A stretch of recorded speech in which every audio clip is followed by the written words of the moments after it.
来继续来看台中大溪的麻竹笋，即卖正咧大出。讲即个大溪笋啊，不管是摕来煮笋仔糜，或者是煮鸡汤，拢真好食。这样水啊，水啊！把新鲜的麻竹笋炒起来，农友真欢喜。这是大溪社区，过日节过就是进入麻竹笋的出产期，这个时节嘛是麻竹笋上好食时刻。下足意味，这嘛当全食。大溪的麻竹笋吃起来脆脆个清甜，农友趁新鲜经送到集会场，准备运到北部卖，价钱嘛是不加甜。所以现在从7月初是竹笋最大宗的一个产期啊，现在大坑的麻竹笋真的非常好吃。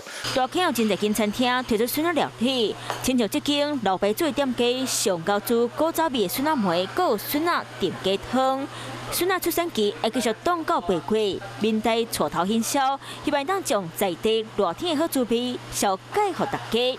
有事没事赶紧转开华视，还没有订阅华视的 YouTube 频道吗？赶紧按赞订阅，开启小铃铛，我们华视 YouTube 见。